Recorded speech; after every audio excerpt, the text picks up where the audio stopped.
The numbers are growing quickly, Prof. We are almost on 200 participants.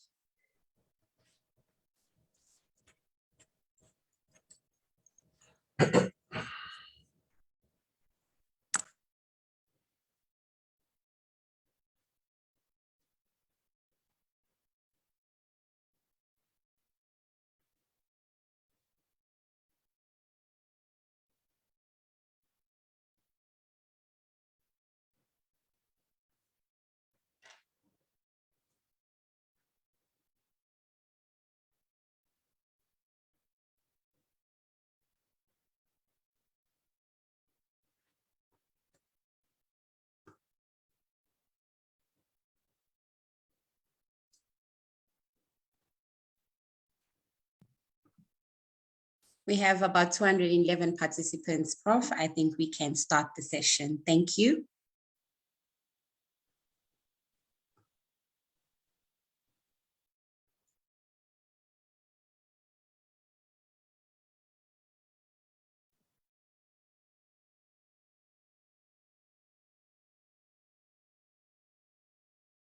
Good morning, everybody, and welcome to our International Data Privacy Day webinar hosted by the Information Regulator.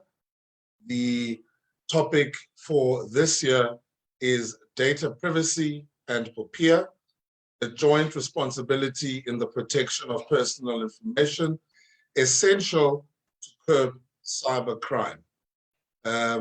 I'm very happy to be your moderator here this morning, and I'd like to hand over to Advocate Weapond, who will make some introductory remarks, and he will take it further from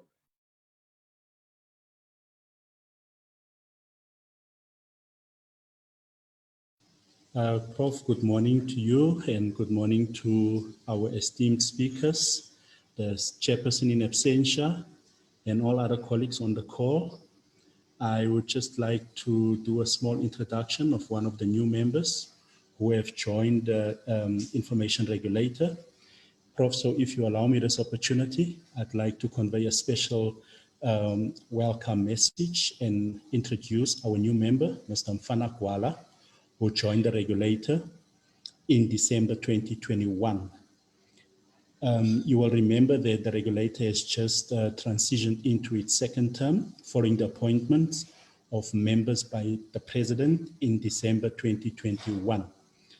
The other three members includes Advocate Stroom, the chairperson of the Information Regulator, Advocate Pensi Tlakula, and myself.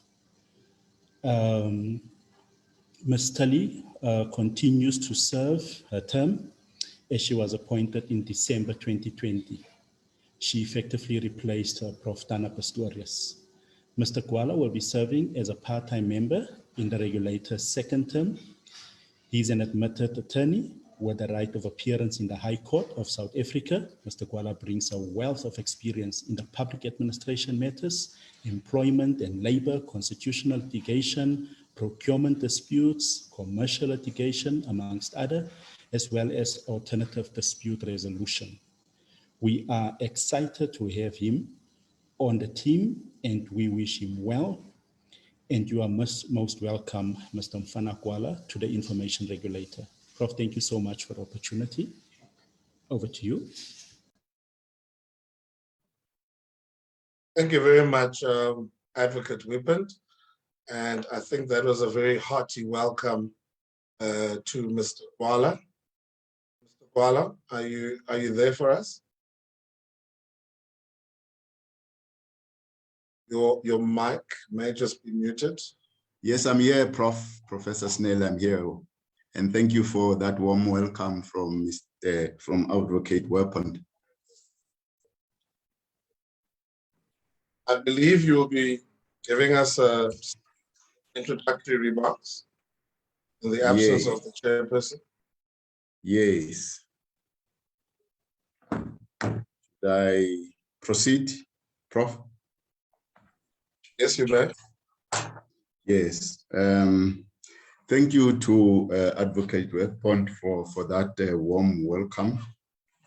And a very good morning to all participants in this webinar, the moderator, Professor Snail Gamtuze, our former colleague and former member of the regulator, our esteemed panel members, Ms. Sulal, Ms. Mumalo, Ms. Makubela, and Mr. Jordan. Thank you for your contribution and gracing us with your presence. To the CEO, Mr. Musala, members and executives at the regulator, staff of the regulator, stakeholders, and all participants, warm welcome to this webinar.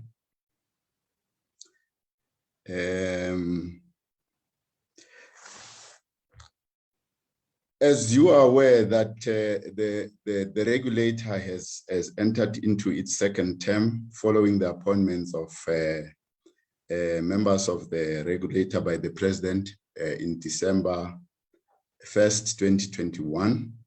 Already, Mr. Wepond has mentioned the members, that is the chairperson, Advocate Penzi Tlakula, Advocate Lebogang Strom, Advocate Colin Wepond, myself, and Ms. Tilly Allison. I just need to jump through all my notes here. The 28th January every year is marked as a Data Privacy Day by the Convention for the Protection of Individuals with regard to automatic processing of personal data, was signed in 1981. Since then, the day has been recognized internationally as an international effort to empower individuals and encourage business to respect privacy, safeguard data, and enable trust. As we commemorate or celebrate this International Data Privacy Day, it is important to address key issues relating to protection of personal information, managing security compromises, cybersecurity, and data privacy now more than ever. We are seeing a significant increase in the number of security compromises countrywide and even worldwide. We need to equip ourselves with the necessary know-how on practicing cyber hygiene, as well as dealing with security compromises. As such, it is our hope that at the end of this webinar, all participants will be better equipped in protecting one's personal information and managing cybersecurity issues efficiently. Recently, there was an article published in the Business Tech highlighting some of the cyber threats on the African continent. According to an Interpol report known as the African Cyber Threat Assessment Report of 2021, the top 5 prominent threats in Africa are online scams, digital extortions, business email compromise, ransomware, and botnets.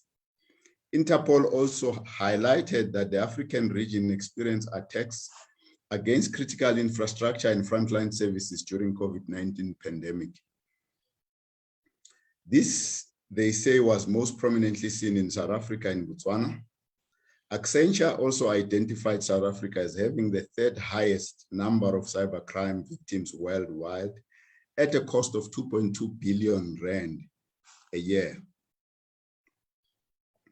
Since the coming into effect of the enforcement powers of POPIA, Personal Protection of Information Act, we have received over 139 data breach reports from responsible parties, which is significantly high, and this is a cause for concern because it presents the extent to which there is vulnerability to our personal information, which is exposed to those who would process it unlawfully. These statistics are concerning, to say the least. We often say to people, the right to privacy is a human right, and we must start acknowledging it as such. Greater awareness on online privacy and the adoption of security safeguards will enable the protection of this right. Commentary has shown that considerable effort must still be discharged to safeguard personal information against security compromises in South Africa and globally at large. Yes, COVID-19 has led to increased online activities, subsequently increasing cyber attacks, which leads to security compromises. However, the prevalence is also contributed by the organizations having aging ICT infrastructure, lack of knowledge in data privacy and cybersecurity, lack of digital skills and adopting information security systems and adopting global information security standards. I will leave this to the panel of experts to unpack these issues further and shine a light on what we can do to combat the scourge of cybercrime and build a resilient culture. Webinar, which is data privacy. We center our discussions today on the theme of the webinar, which is data privacy and POPIA. A joint responsibility in the protection of personal information is essential to curb cybercrime. We hold the view that collaborative engagements will enable a resolute strategy on fighting cyber threats. I hope today's discussions will be an enlightening one, and I encourage that all the participants engage with the topics that will be discussed by our panel members and make use of the chat box to ask questions or add their comments and be a part of this crucial conversation.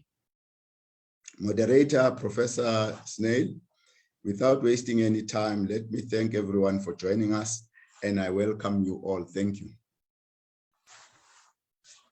Thank you very much, Mr. Kwala, for the introductory comments and for putting our discussions for this morning into perspective. I think it has set the right tone for the following discussion that we will have by the panel members, distinguished panel members who've been invited so by the Information Regulator to give us their insights. I just want to briefly introduce them by name and where they come from. Firstly, we have Ms. Vasha Sulal. She is the Executive for Legal Policy and Research and ICT at the Information Regulator. Then we will also have Ms. Helen Makubela. She's a member of the Cybersecurity Response Committee of the State Security Agency, as well as Mr. Ngumalo. He is from Gijima. And I also would like to introduce Mr. Dason Jordan from DFIR Labs. He is a principal forensic analyst today. So without taking any further time, I think maybe Ms. Solal, you can explain to us exactly what you mean by a guide to managing security compromises in line with POPIA. Thank you, Ms. Solal. Thank you very much, Prof. Snail, and it's great to have you back, I must say. It's good to see you. Good morning to our members, our CEO, the regulator staff, our panel, and all participants.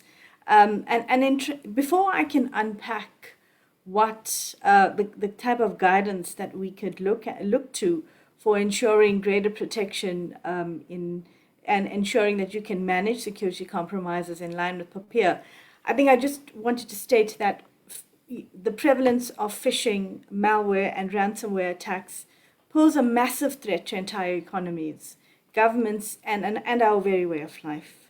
I think cybersecurity focuses on protecting personal information, and that alone is not sufficient. Businesses now need to build cyber resilience.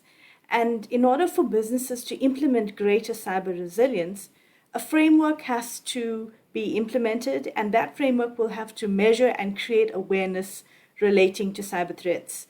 I'm going to speak very briefly about the legislative framework that surrounds cybercrime and cybersecurity.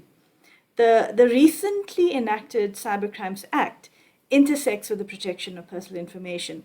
And I think the legislation is a great segue into trying to unpack the types of protocols that one should observe. In terms of POPIA, the integrity and confidentiality of personal information is required to be secured. And you do this by ensuring that you can take appropriate, reasonable, technical, and organizational measures to protect personal information. And this could include, firstly, identifying all reasonably foreseeable internal and external risks, and that would entail conducting a risk assessment on a regular basis, and thereafter implementing appropriate safeguards against all risks that you would identify. So that risk assessment is quite critical to analyzing your vulnerability and whether or not you can safeguard or withstand any kind of penetration. You would also have to regularly verify the safeguards that you have implemented and ensure that they are updated. It's not a static area. You're going to constantly have to review the mechanisms that you decide to adopt. POPIA also requires that the responsible party must consider accepted information security practices and procedures. They need to look at specific industry or professional rules and regulations when you safeguard personal information. Importantly then, the Cybercrimes Act requires an organization to adopt POPIA as its baseline cybersecurity standard. And this results in certain aspects of the Cybercrimes Act actually being enforceable in terms of POPIA. And so POPIA requires that the demonstration of a compliant cybersecurity posture is adequate and effective and is done on a continuous basis. The regulator can also conduct an assessment on its own accord or at the request of a responsible party or data subject to determine whether or not those safeguards have been implemented. So POPIA, in relation to certain offenses in the Cybercrimes Act, and those POPIA is applied in relation to certain offenses in the Cybercrimes Act. And these would include offenses such as unlawful access, unlawful interception of data, unlawful acquisition, possession, provision, receipt, or use of a password, access code, or similar data or device. So the great thing about the Cybercrimes Act is that it has now introduced these offenses, and that immediately fortifies our position on cybercrime. The provision states that failure to comply with the 8 conditions of lawful processing of personal information relating to transport or flows of personal information or provisions of a code of conduct must be dealt with in terms of Chapter 10 of POPIA. And Chapter 10 of POPIA prescribes the administrative mechanisms to address non-compliance. South Africa does not have a unified cybersecurity law. We have a framework. It's called the National Cybersecurity Policy Framework, and it basically provides the vision for a national response in respect to cybersecurity, and it offers a roadmap for the state's approach to cybersecurity. I think for me personally, part of the challenge vests with there being an inadequate regulatory framework to support cybersecurity, and this framework is not a law. It's and that to me is a challenge.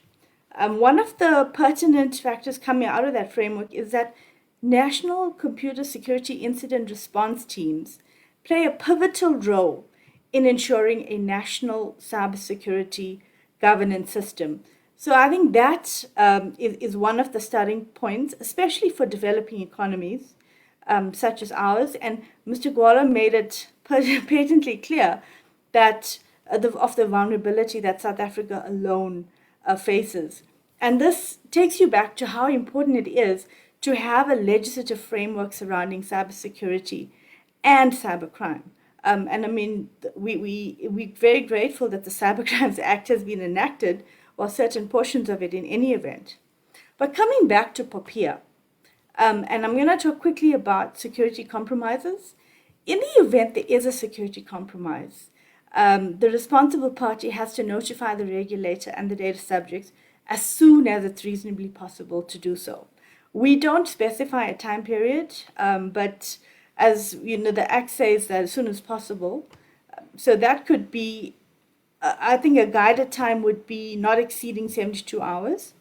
The responsible party will have to consider the legitimate needs of law enforcement and any other measures that might be reasonable to define the scope of the compromise and to ensure that they could restore the integrity of their information system. And that's what POPIA stipulates. So I think in addition to that, the responsible party can only delay notifying the data subject if a public body or the regulator itself is of the view that the notification will actually hamper any criminal investigation. So what we're seeing from this is that there has to be a very quick turnaround in terms of what the law is saying.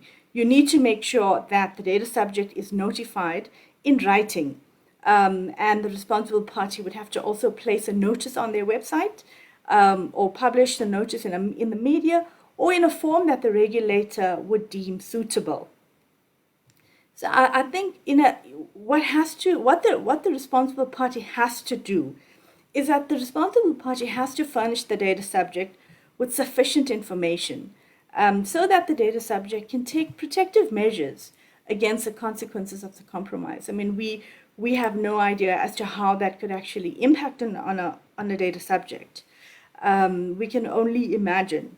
This information has to include a description of the outcome of the compromise, any measures that the responsible party have taken or they intend to take to minimize the detrimental effects of the compromise. And they also need to make a recommendation to the data subject as to how those damaging effects can be mitigated. And they need, if possible, and if they are aware, to disclose to the data subject the identity of the perpetrator.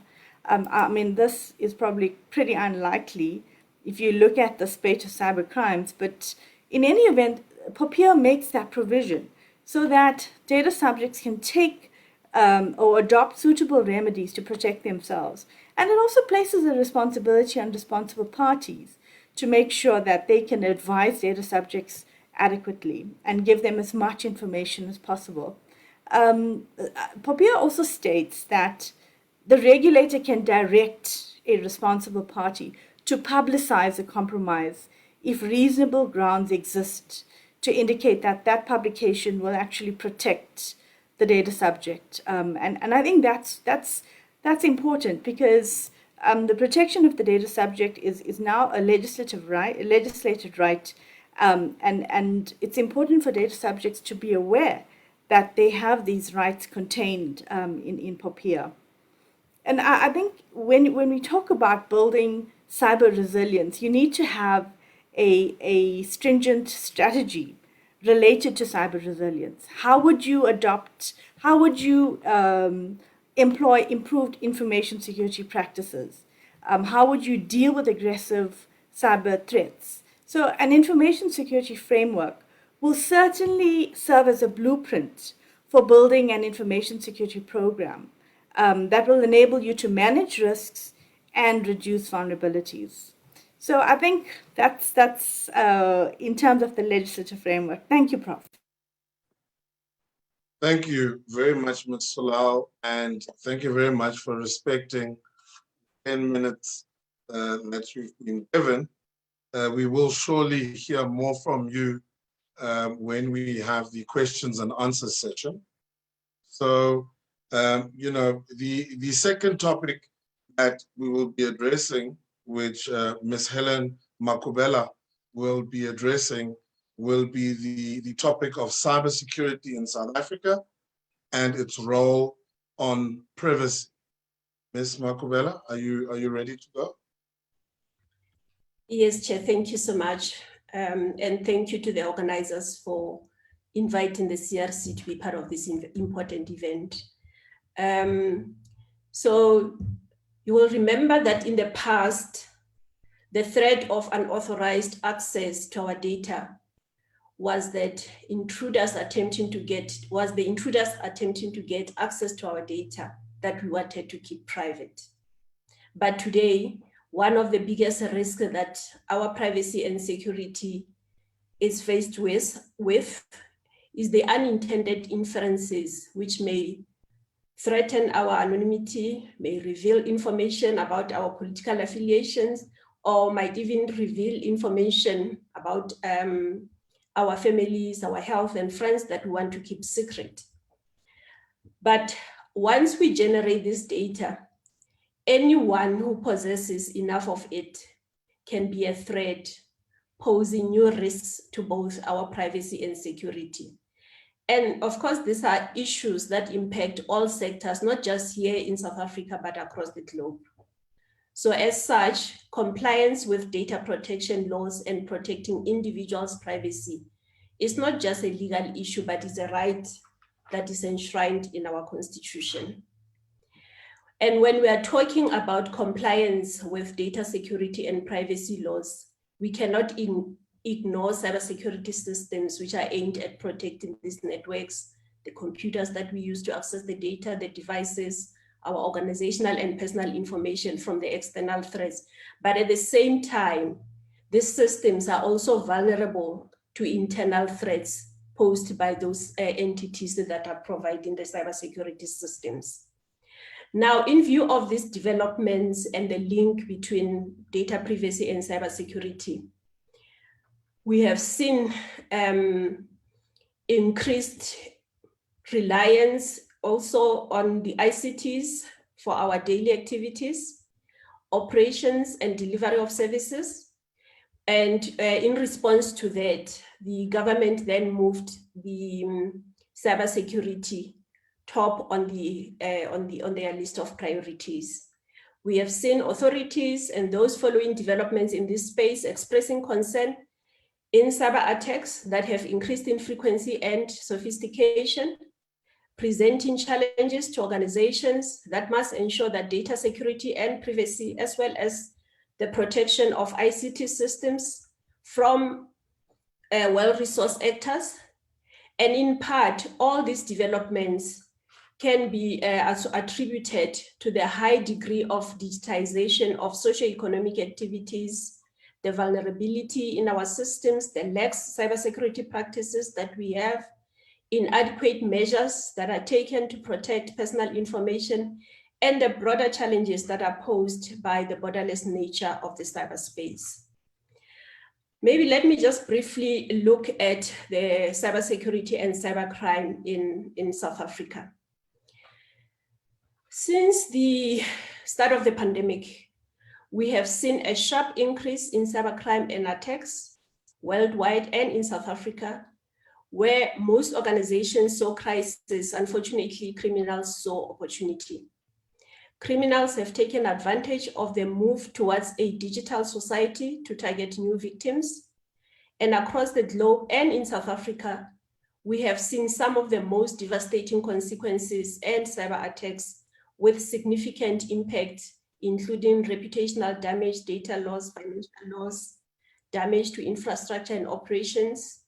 And I think we all remember the gruesome attacks that our Department of Justice, Transnet, and all these important entities experienced in last year, towards the end of 2021.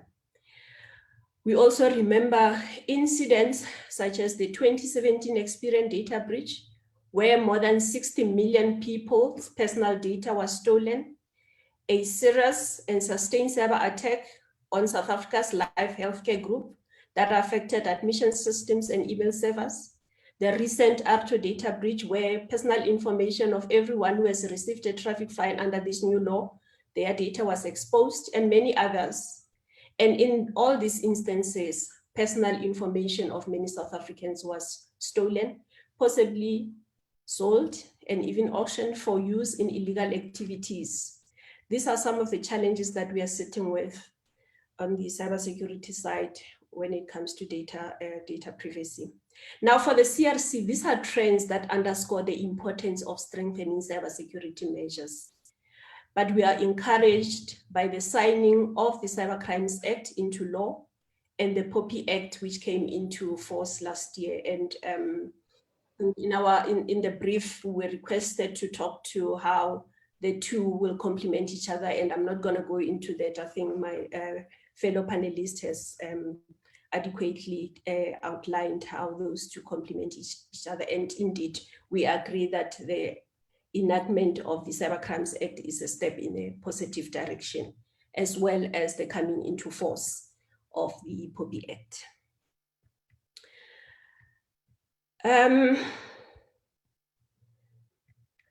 As the CRC, we have looked at a number of measures that can be considered in the implementation of safeguards to ensure data security and privacy. And if I can just briefly share some of those, they would include increasing investment in cybersecurity technologies, providing ongoing cybersecurity training and increasing public awareness, forging strong public-private partnerships, and international cooperation. I think this is in acknowledgement that cybersecurity is everybody's business, and that because of the borderless nature of the cyberspace, we need to work with international partners. We also think making privacy policies available to consumers before they can, for example, download applications, making privacy disclosures shorter, easy to understand, can be a step that can be taken by users. Consideration can also be given to implementing more stringent physical and technical measures, as well as additional legislative safeguards where necessary. We can introduce those. We also think enhancing law enforcement capacities to increase certainty of punishment for those engaged in cybercrime activities can be a measure that can be considered. And we are aware that a significant number of data breaches materialize due to insecure user activities, and thus it is important to promote a strong cybersecurity culture. One consideration in this regard could be to introduce a comprehensively expanded cybersecurity program in schools, in tertiary institutions, and also finding a way to raise cybersecurity awareness among the elderly. But of course, we are cognizant of the fact that the triple challenges that our country is still faced with makes it a bit difficult for cybersecurity to claim the space that it deserves on the agenda of government, in terms of if you were to prioritize the bread and butter issues to cybersecurity matters, in most instances, priority will go to those butter and bread issues to address the triple challenges. To an extent that we still see in cybersecurity still being viewed as a luxury, not necessarily something that it is a must to do. And for us, this is still a problem. But after all, and maybe in conclusion, I can just indicate that privacy and security issues are converging. And this convergence is affecting us all, be it through the use of the social media platforms, the use of smart devices, which has been, we have seen an increase of that, and also the use of digitization in the service delivery. So in the end, I think my emphasis is on embracing these changes, joining hands as different stakeholders, be it from the public, private, academia, civil society. We need to stand together. I think we are as strong as our weakest link because of the interconnectivity. And yeah, let me leave it at that. And I'm looking forward to further engagements. Thank you very much, Ms. Makubela, for that insightful talk, and also emphasizing the convergence of cybersecurity with privacy.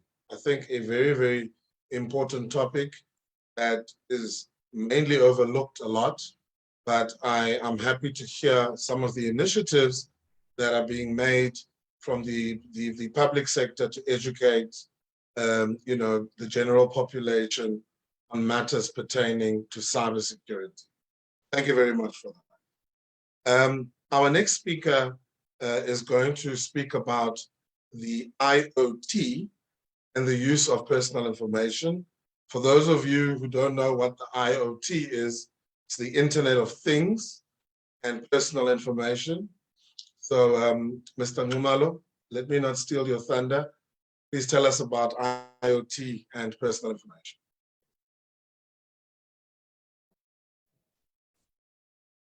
Thank you very much, Professor Snail Ramtuze, and greetings to all participants and as well as the panel members. And it's just a privilege for me to be here and addressing you today. So our focus area is to how we can balance POPIA with the convenience that the Internet of Things, that is IoT, brings in terms of safeguarding personal information collected through IoT. So let's just maybe go back a bit. So in his book, 10 Lessons from the Future, published 20 years ago, now mark the time, 20 years ago, by the futurist Wolfgang Kruger, he suggested that someday privacy will become a rare commodity and people may actually pay for the privilege. Well, fast forward today and consider the following quote from Heather Patterson, who is the principal investigator of social science privacy research project within Intel Labs. I quote, "The IoT has the potential to really shift the home from a black box, what used to be a protective, safe space, to a more of a glass house where everything that we do in our is now readily apparent to people who are willing to look at it." Now, in the world we live in now, we have advanced from the past. You know, we talk about a telephone today, someone can ask, what's that? To landline. But now we are, even now, the old non-smart telephone, I mean, it's you can't find it. The people say, I can't, I need to be smart. So as smart becomes the new default setting for devices as we see them today, consumers are further losing their ability to monitor and control the data collected about them. Becomes difficult. You can't do that. And they often have little awareness of what is done with the data collected from them downstream. It's there. What is going to be used for? What's going to happen? You will never know. So the risk of sharing data through smart devices are not always clear, particularly as companies combine data from different sources to infer an individual's habits, movements, and even emotions. And that's what happens today. So maybe briefly, Professor has just tasked us to give a simple explanation of an IoT. Maybe we can further expand on this. So what is IoT? So the Internet of Things, which is IoT, emerged from several overlapping trends. Widespread, inexpensive network access, cheap sensors, and computer power at that time. Computing power, cheap, and so small things. Location, positioning, technology, inexpensive prototyping, and the ubiquity of smartphones as a platform for devices interfaces. Now, the connected device of the IoT do not include multi-use computing platforms like laptops, tablets, or phones, but instead, they are a product built for a narrow range of functions, and they share the ability to sense, analyze, and communicate. Now, regardless of shifting definitions and prediction, the IoT is still useful and is a useful concept for considering the economic, technological, and social impacts of the world we live in today, where we live in a world of connected sensing devices. Many commercial organizations have highlighted the improvement and efficiencies gained by the introduction of smart devices, also focusing great benefits indeed in the decades to come. But the IoT has the potential then to improve on these things. It can improve road safety, free up time at home, improve health outcomes, make it easier to keep children safe, entertain us with richer experiences, make industrial processes cheaper in many instances and more efficient, and also help people to conserve energy and let us know ourselves better. But then what is the problem when it comes to POPIA? What is the impact when it comes to data privacy? The passive nature of many IoT devices can make it difficult for individuals to be informed that their personal information has been collected, because it's one-way street, it's passive. And then devices in public spaces, as cities becoming smarter, and people moving around can collect information automatically, sometimes relying on individuals to opt out if they do not want the information collected. But the non-interactive nature of many IoT devices makes it hard for opt-out models to work. So you cannot. Users may not be aware that their information is being collected, let alone that they can opt out from that collection. So the Internet of Things heralds a qualitative shift in how privacy is managed, both by people and by the organizations that create, sell, and operate these interconnected devices. Yes, indeed. The IoT amplifies prior privacy challenges, such as the opacity of data flows and actors, and it creates new issues, such as enabling stockpiling of emotional data, not alone physical data, not alone where do you stay, but you as an individual can profile you in a manner that you'll never believe. So what can be the solution? When we deal with the data privacy and when we deal in compliance to the Act, following an organization's privacy management program, security is essential.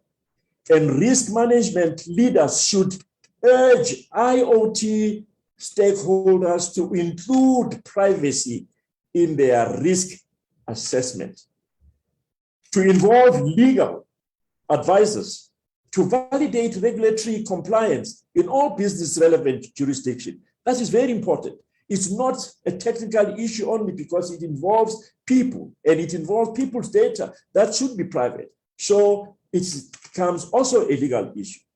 And they need to identify purposes. Why? What is this for? Enabling purposeful use in line with individuals' expectations.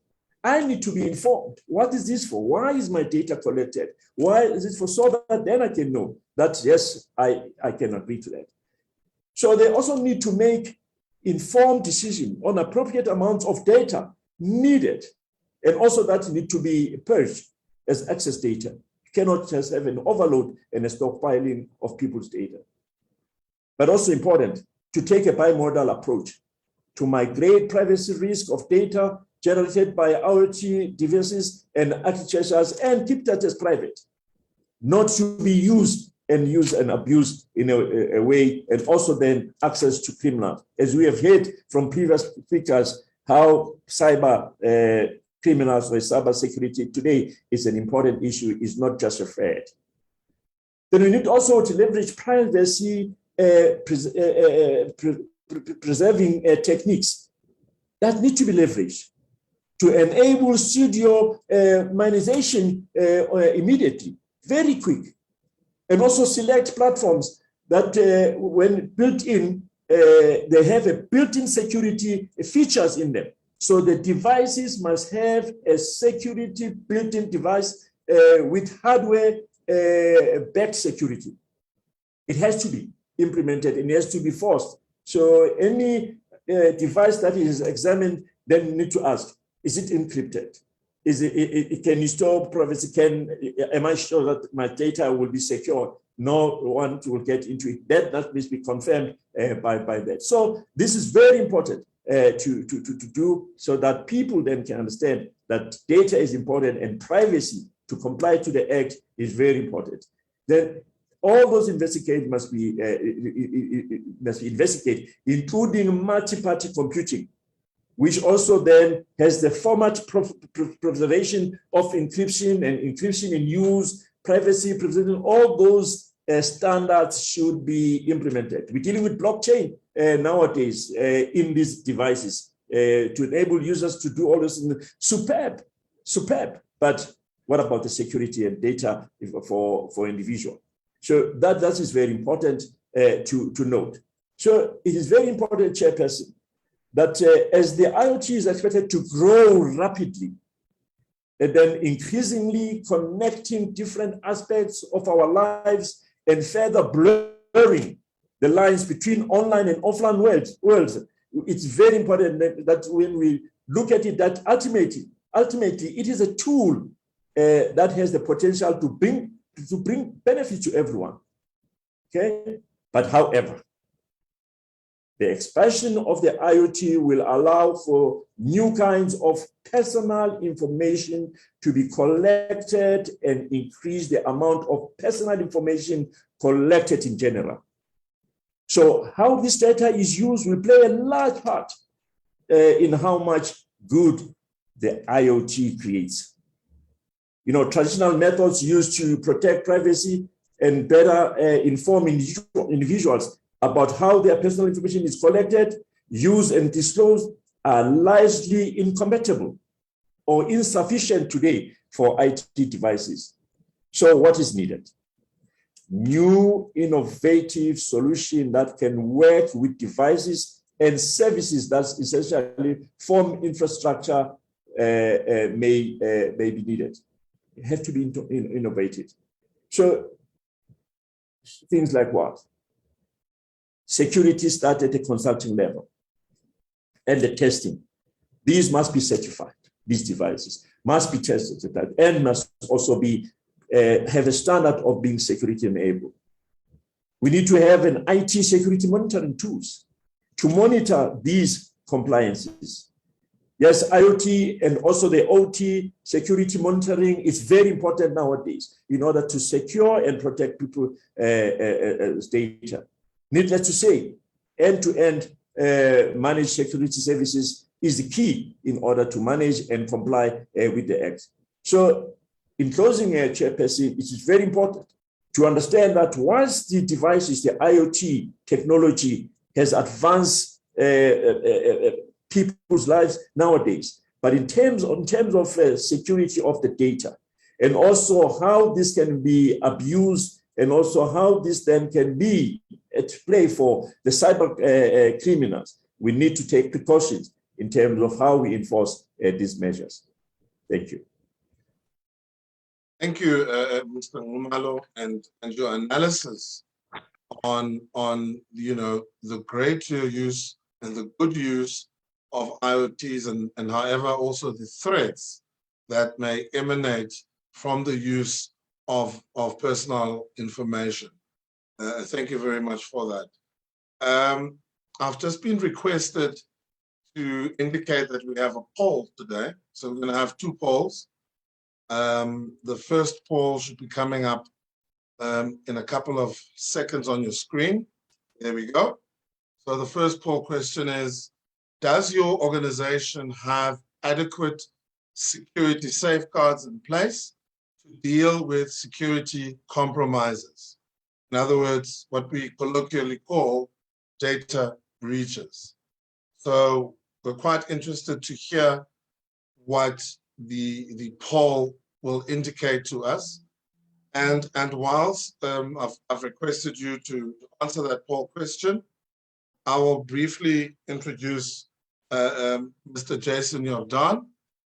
He is a cyber forensic scientist and he shall be telling us all about the practices relating to cyber hygiene. In other words, it's not just medical hygiene, but there's also cyber hygiene. I see the poll is back. 75% say yes, then they could deal with a data breach. 9% say no. And interestingly enough, 16%, but honestly say they don't know. So hopefully some of the discussions here will stimulate, that you go and look for the right people to assist you with that type of a professional assistance. So over to you, Mr. Jordan, and cyber hygiene. Thanks very much. So thanks everybody, and thanks for joining us on International Data Privacy Day. It's quite an important day for us in the cybersecurity field or in the forensics field. And one of the things that I've been asked to talk about is this whole concept of cyber hygiene. Now, I need to, before I start talking about cyber hygiene, I need to frame the discussion that I'm going to be having. As a forensic scientist, as somebody who is engaged on a day-to-day basis in dealing with compromises with cybercrime, not just in South Africa, but around the world, we have a really good idea on how attackers are getting into our networks. We have a really, really good idea at how attackers are compromising our systems. And just through some of the discussions that have been going on in the chat and some of the questions that have been raised in the Q&A section, I think a lot of people are aware of the complexities of the fact. We've got to deal with social engineering, we've got to deal with zero-day exploits, we've got to deal with technical issues. What I found was quite interesting with the poll is that 75% of the respondents basically said that, hey, we could deal with a security breach. I'm probably going to disagree with that, because a lot of the organizations that we've got involved in that are quite confident at the beginning that they can deal with a security breach, as soon as the security breach actually happens, they realize they have got zero to limited capacity at all to actually deal with these things. And there are a lot of reasons for that. And part of the reason is we probably actually don't understand the complexities of the security environment or how we need to deal with it. Now, before I talk about cyber hygiene, I really think it's important to talk about the legal aspects. So this presentation has been hosted by the Information Regulator. And the Information Regulator is the authority in South Africa created by the Protection of Personal Information Act to regulate and largely safeguard personally identifiable information of data subjects, whether that be an individual, an identifiable human individual, or a juristic person in the form of a company or an organization, which is something that sets apart South Africa's legislation from, example, GDPR in Europe, which is focused predominantly on the individual and not on juristic persons. Now, Section 19 of the Protection of Personal Information Act is one of the few pieces of legislation, national legislation in the world, that actually creates a positive cybersecurity duty on any responsible party. So again, that could be an individual, it could be an organization that processes or stores any kind of personally identifiable information. And if one looks at the definition of this in terms of the Act itself, we can actually see that that definition is incredibly broad. That's everything from a person's email address to their name, to their date of birth, their ID number, their Twitter handle, your favorite soccer team. I won't mention my favorite soccer team because then everybody will think I'm a complete crazy person for still supporting them. But the reality is it's the first piece of legislation in the world, at least that I'm aware of, that actually operationalizes cybersecurity as a legal responsibility for organizations. Now, Section 19 effectively says that any responsible party that's dealing with personally identifiable information has to have a risk management process in place. So they have to on a regular basis assess their cyber risks to the organization, and particularly the personal information that they hold or process. And they also have to implement adequate security procedures. Now, this is where I want to kind of frame the discussion around cyber hygiene, because we don't yet at this point in time actually have a clear-cut definition of what would be considered reasonable cybersecurity procedures. Now, I've looked at some of the comments. Varsha was mentioning you could look at the NIST framework, so that's the National Institute for Security and National Institute for Standards and Technologies framework in the United States. That's the National Cybersecurity Framework. You can look at the COBIT framework. You could look at the ISO 27000 series. You can go and look at PCI, you can go and look at the Cybersecurity Maturity Model Framework, you can go and look at FISMA, you can look at CIS. There are hundreds and hundreds and hundreds of different control frameworks out there. And the problem that we have is that all of these frameworks, there's not a one size fits all that applies to all organizations.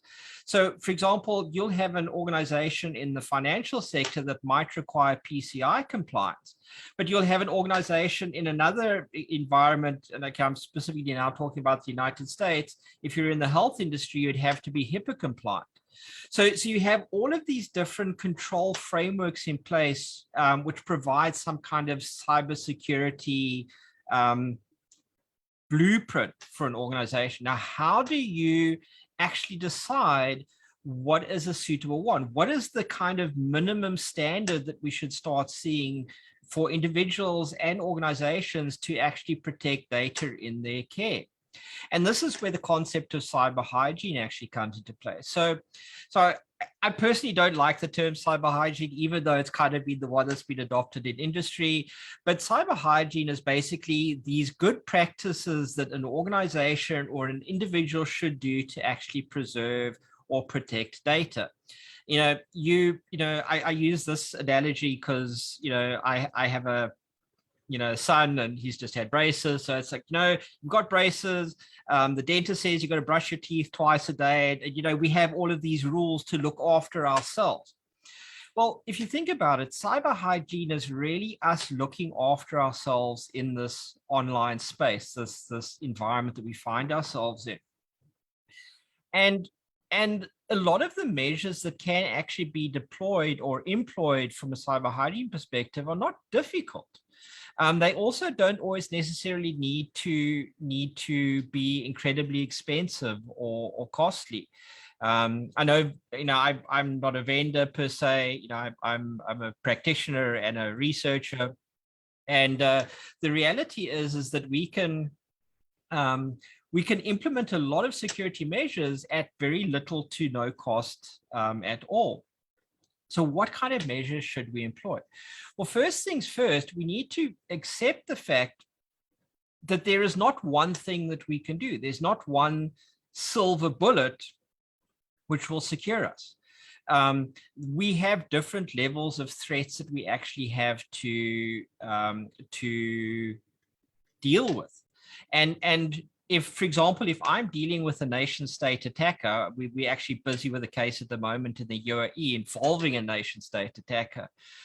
If we look at that particular attack group, they have attacked a government institution, a government agency, for very specific political, economic, and military objectives. And they can produce a massive amount of resources and leverage against that organization. If an attacker like that attacks me, I don't stand a chance, even with the best cyber hygiene mechanisms in place. But cyber hygiene, if we employ it correctly, will at least make it a lot more difficult for the attackers to actually get in and deal with it. So there's some basic things that we can talk about when we talk about cyber hygiene. And if I get too technical and geek out, I do apologize, but I am just a nerd at heart. One of the first things we can start looking at is the kind of user privileges that we have when we're actually working on our computers. you'll find that most users on their home computers or even on their work computers are actually running with local administrative privileges on their computers. So any attacker that has the ability to deploy any kind of attachment or malware to an email that can execute that attachment, that thing will execute with administrative privileges, effectively giving that malware or that platform access to certain components of the operating system and memory that are critical for an attack to actually move laterally into other systems. That's a really basic thing that we can do, but we don't do it because it's too much effort for us to really do. The other thing that we can do is we can make use of antivirus technology. Now, again, I need to be very cautious about saying, be aware of antivirus technology. There is no such thing as perfect antivirus. Antivirus is generally not going to stop all the attacks. In fact, it's probably not even going to stop a minority of the attacks, but it's better to have it than not have it at all. You couple that with firewalls, and all of the operating systems at the moment have these firewalls in place that can be turned on and utilized. You couple that with good awareness, the sort of awareness that we don't talk about all the time. I often use this analogy. I've been drinking Coca-Cola for as long as I can remember. But Coca-Cola still advertises. Coca-Cola still advertises constantly. All of the big brands advertise constantly. And the reason that these brands advertise constantly is it creates that constant awareness of the brand. When we talk about security awareness, we make it a single once-a-year event maybe, or we have a little online poll or something like that saying we've done security awareness. Security awareness has to be an ongoing exercise. So when we talk about cyber hygiene, we also have to include things like security awareness. There's some really, really basic things that we can do. And like I said, if you actually go and look at all of the different control frameworks and you sort of bring them down to their core foundation, the simple cyber hygiene processes is have anti-malware defenses in place, employ firewalls in place, make sure that you make use of encryption. That's really, really important, especially when it comes to compliance with the Protection of Personal Information Act. Make sure that you use secure connections. So if you are remote connecting, use proper VPNs and things along those lines. Make sure that you limit your administrative rights to local users on the system.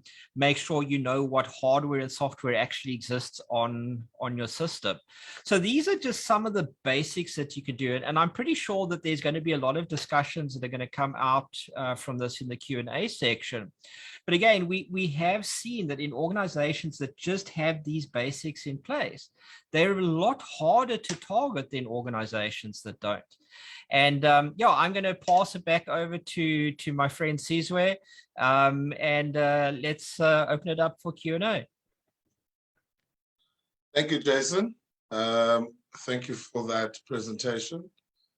And that basically takes us now to our second poll question. I think the second poll question will show in a bit. And the second poll question says the following: have you ever experienced a cyber attack on your personal information as an individual? I'm laughing at this one because I remember about 8 years ago, I was at a cybercrime conference, and by the time I got back, there was a black cat on my website. And I think it was someone at the conference telling me that, hey, you're not as secure as you think you are. But in any event, let's see the questions that are coming through on the chat. Hold on. Quite a lot of activity on the chat. So I'm just going to have to select. But before I start with the question, and the first question will go to Mr. Jordan. I'm just telling you The second poll has been answered as follows. 43% say, yeah, we've been hacked. We've had a compromise. Thank you for your honesty. 38% say nope. Well, I hope it never happens to you. And 19% say, I'm not sure. That's also great. So as we say, you know, you never know about security and the importance of security until you get hacked. So the first question that we have here, I just can't see from who it comes from Karen Fick. There we go. Karen Fick says, Mr. Jordan, or any of the honorable panelists, how do we balance the imbalance of power? For example, if I take out a cell phone contract, I can't debate the terms of the contract. And if I don't accept certain clauses, then I just can't get a contract. What if all of the telecommunication networks have this specific clause? How do I avoid being bullied? Okay, so there it is. So that is I'd like to say that's a hospital pass question of note. Yeah, Corin, it's actually a very difficult one, and it's you know, here's the reality. There is an imbalance of power between us as individual citizens and corporations. I don't personally agree with it, but it certainly is that situation. And I'm not a lawyer, so take my advice with a pinch of salt. I'm probably more of an activist at that level than anything else. But the reality is that you do have a choice. You have a choice not to take out the contract. You know, that unfortunately is just the way our law of contract kind of works. You know, you presented with a contract, you enter into it freely, and you have a choice to accept the clause or not.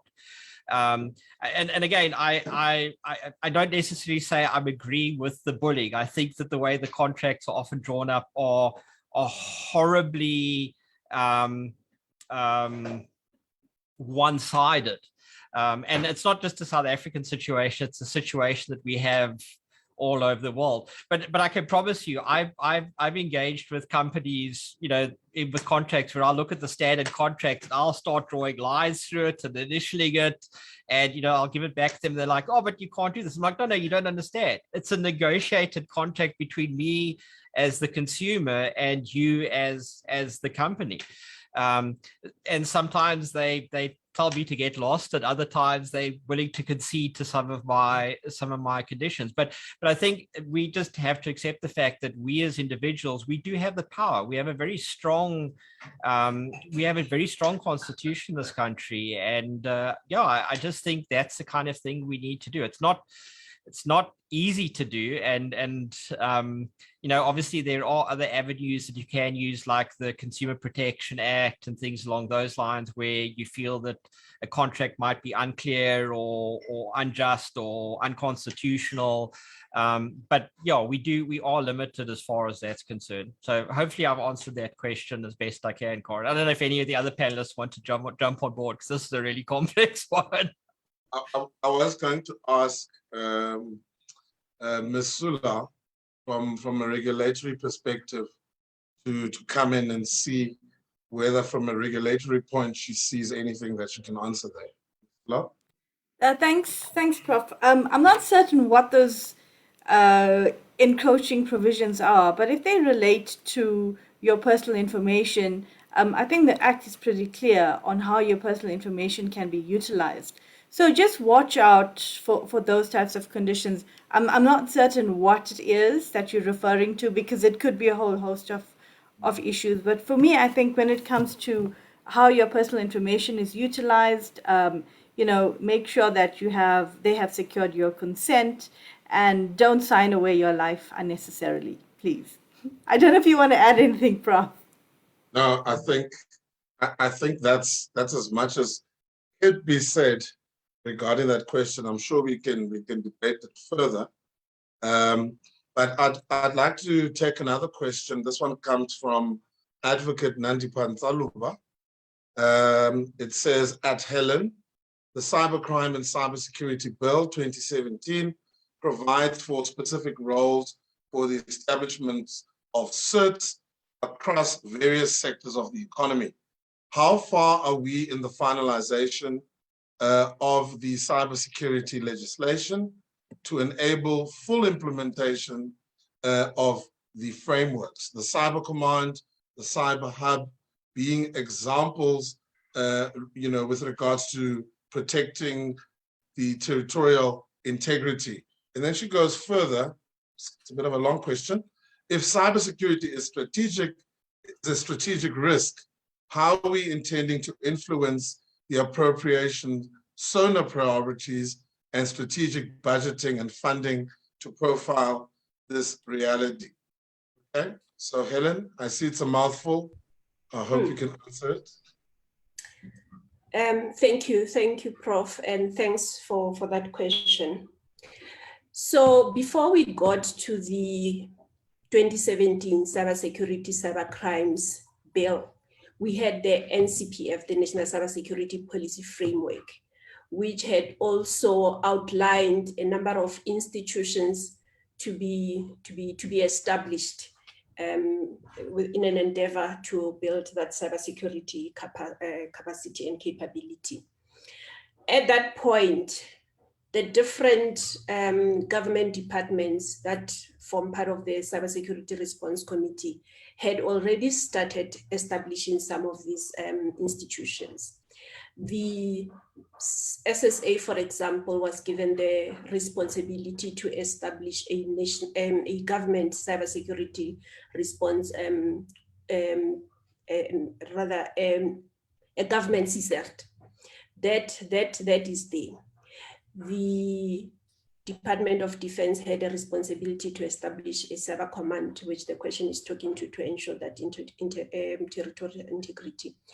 That capacity has been established, not necessarily in the form of an institution called a cyber command, but the capacity has been established. The police have also started with the establishment of a capacity to deal with cybercrime, and so has the the national CSERT in the form of the Cybersecurity Hub. That Cybersecurity Hub has the responsibility of facilitating or encouraging the establishment of the different sector CSERTs, and that work is ongoing. There's a number of sector CSERTs that have been established since then. There are institutions that cannot go ahead until there is legislation, not necessarily just guided by a policy framework. So with the events of the 2017 Combined Cybersecurity Cybercrime Bill, which was split, going ahead with only the cybercrime, leaving behind the cybersecurity legislation, that has put us back a little bit. The cybersecurity bill is not there yet. There is work that is happening around that, but until we pass such a law, we might experience some difficulties or some delays in having some of these institutions finalized. But I think I take comfort in the fact that the capacity is there. Maybe the formality of having a formal institution that will be responsible for those activities is what we need to try and push to make sure that the cybersecurity bill is approved and goes ahead. Now, in terms of raising the priority of cybersecurity, making sure that it's included in the SONA and stuff like that, in my view, I think the recent attacks, bad as they were, they have actually assisted us to move towards that. Now, when you talk about the impact a cybersecurity attack or a cyber attack or cybercrime will have on our economy, you have a lot of people understanding what you're talking about than it was, say, 2-3 years back. So we're not exactly where we would want to be, but I think the profile is gradually going up. I hope that in a way answers the question. Thank you so much, Prof. Thank you, Ms. Makubela. I think that was a comprehensive answer. I don't think it could have been answered any differently or any better. I think you've dealt with everything, the antecedents of the so-called envisaged legislation and some of these steps that have already been taken, like I said, from a capacity building point of view. And I think that gives us assurance that the aspects relating to cybersecurity have not just been left out there. So thank you very much for that answer. I've also been notified that this is an interactive chat session, so it won't just be on the chat group or on the questions. If there are one or two brave people, since this is a live interaction, who want to ask live questions, you are more than welcome to raise your hand, and I will then recognize your question and we can take it from there. There was a very interesting question that I saw here. In the meantime, let me see. Yes, exactly. This is a question by a gentleman by the name of Quinton Knox. And it's a very open question, I must say. He said, in your opinion, can hacking, cybercrime, surveillance, capitalism, protection of personal information, and data, prevention of cyber war ever be achieved? So this is a mixture of a bit of everything. So I don't know if I have any takers on this one. I'm gonna try, Prof, and I think I'm going to lean on Jason as well to come in. I don't think it's a war that's ever going to be won, but I think what you have to do is you need to make sure that you implement some sort of extended detection and response solution. Because if you do that, then you can mitigate incidents. You have to have, and I'm going to refer to globally accepted standards like NIST and the ISO and COBIT. Look at adopting sector regulations, and I don't believe that we can ever say that the scourge of cyber threats are ever going to be ameliorated by any particular framework. But the one thing I want to mention is that AI has a role to play in boosting security measures. And that goes to say that cybersecurity is adopting machine learning technology to identify attacks and analyze its patterns and algorithms. Perhaps, in that stance, you can curtail, with the advancement of AI technology, there could be a significant increase in assisting you to bolster your cyber resilience. And I mean, there are small things that we often forget to do. For instance, on your mobile device. A mobile device can become a very popular attack vector for cyber criminals. So look at I think on an individual basis, you can also look at adopting safeguards to protect against attacks on your mobile devices. Simple things like keeping your phone locked, connect to secure Wi-Fi, update your device's operating systems, for instance, encrypt your personal information, and have an antivirus software. These are like some of the very minimal things that you can do on an individual basis. And by no means do I believe that we can curtail what's going on out there. I think you're just going to have to try to mitigate any potential harm. And another suggestion I have is looking at some form of cyber threat insurance and making sure you have disaster recovery plans in place. Jason, I think you can answer that much better than I can. I always want to jump onto it and actually say, let's leave the word cyber out of it altogether and focus just on the crime stuff. I mean, I spent 20 odd years in law enforcement, and I've had the privilege of working with international agencies around the world. The crime is a human condition. You can go back historically as long as you want to. Crime is a human condition. People will commit crimes. It just so happens that cybercrime is relatively easy to pull off these days. It's high, it's high reward, low risk kind of activity. but we're never going to be able to stop it. Just like we've never been able to in human history, been able to stop any kind of crime. But what we can do is we can mitigate the risks. We can make it harder for criminals to actually commit the crimes in the first place. And in those instances where they do commit crime, we should have the powers and capacity to actually effectively investigate that, to identify the perpetrators and bring them to justice. And Quentin just made a comment on the chat that that cybercrime is asymmetric, and that's exactly what it is. It's not an even equation by any measure of means, and this is why I almost want to get to this point of view of saying, we need to.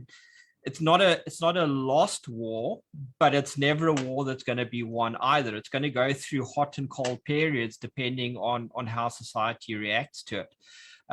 But here's my way of looking at it. I want to make it harder for the easy criminal, if I can put it that way.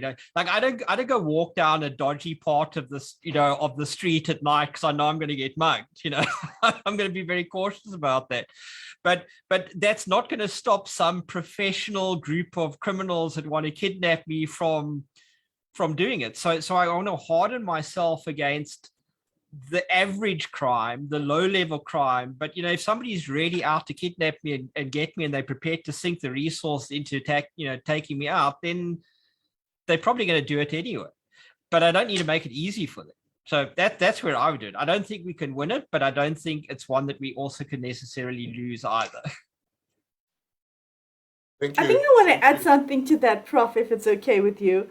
I think when you're thinking about adopting a cyber resilience strategy, especially when you're considering your business, it has to be something that's propelled from your executive, but you can't forget that you have to filter that level of implementation to every tier in your organization. You can't say, I'm going to leave out middle management or anything like that. Everybody has to be involved, and it's everybody's problem. I think one of the speakers did say that. It's actually everyone's problem, and this is why I personally have a challenge with the fact that we don't have a cybersecurity legislation. And I also feel that there is the gaps that we have relate to the fact that there's a lack of interoperability between state entities.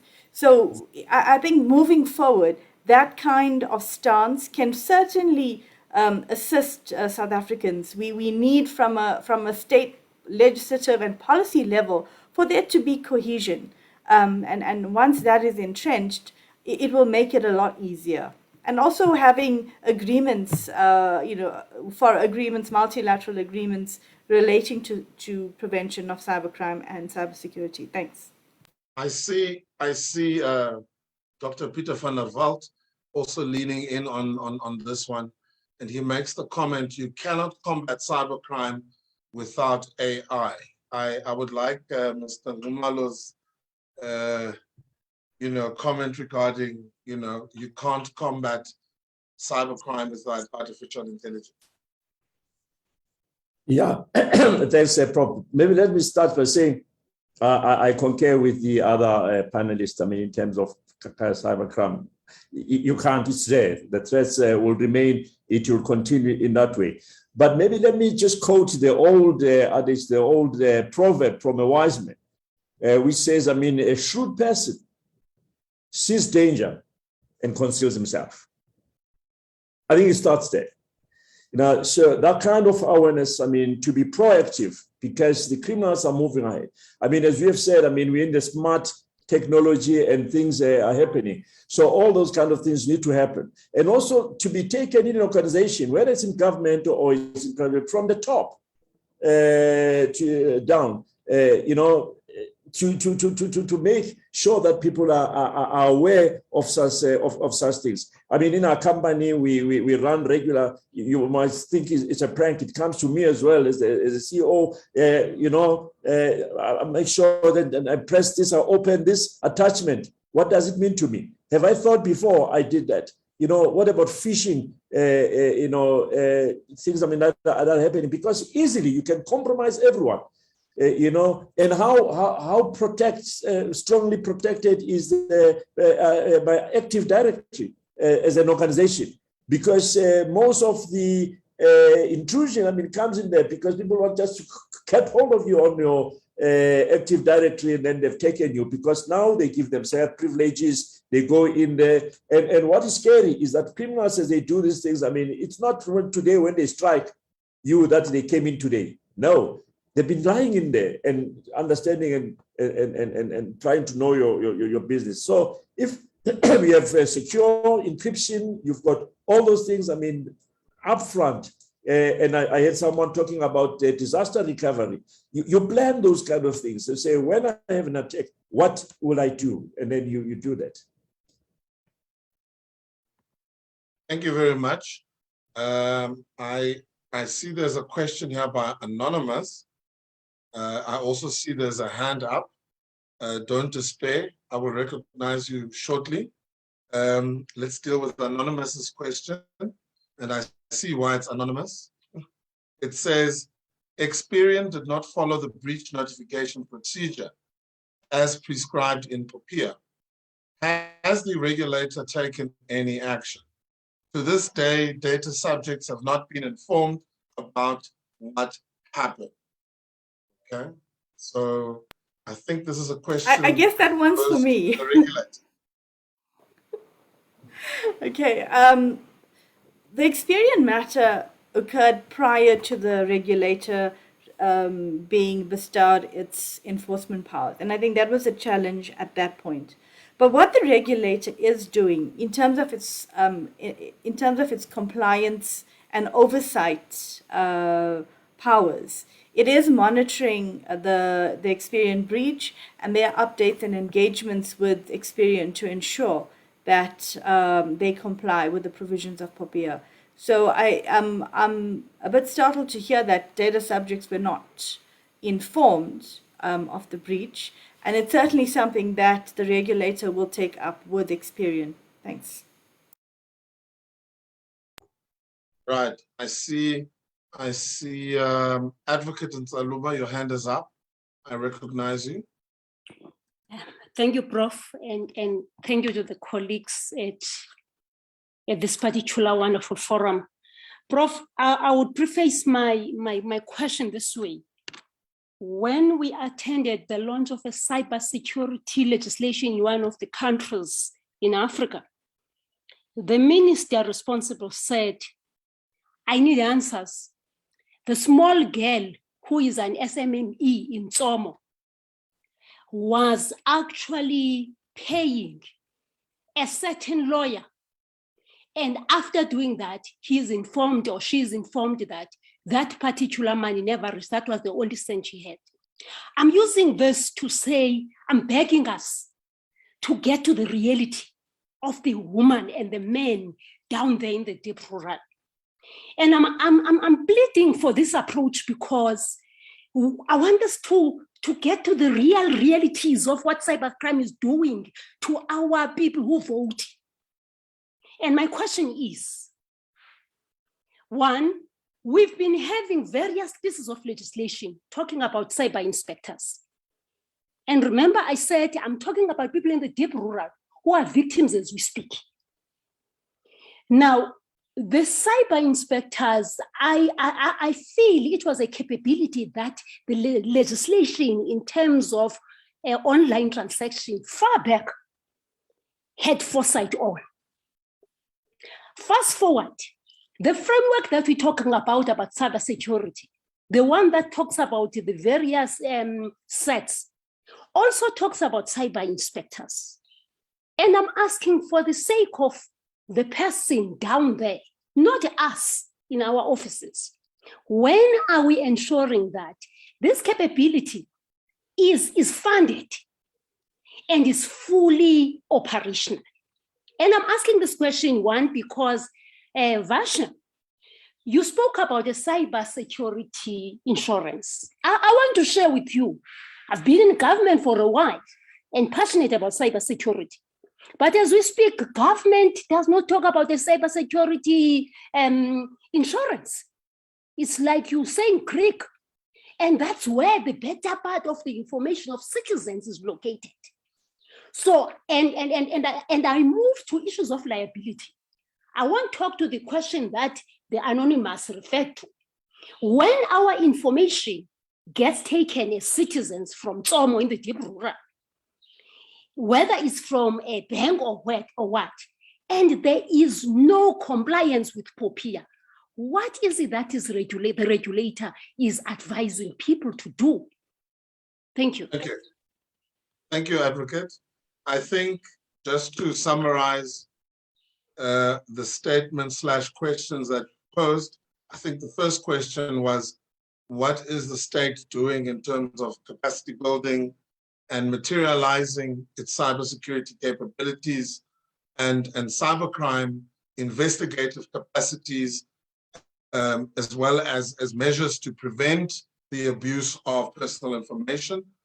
I hope I've encapsulated that properly. Yeah. And the second part, I think also then deals with, you know, what steps are we going to do to make sure that everyone knows what their rights are and knows where to complain if there is a complaint to be filed. So I'd like to go in this specific order. I'd like to ask Ms. Makubele first, and then I would like to engage Ms. Sula. Thank you. Thanks once more, Prof. In terms of capacity building, I think that's a difficult one because at the end, it tends to look like you trying to fill a leaking bucket, given the rate at which we are losing some of those capacities in terms of skills that we have developed.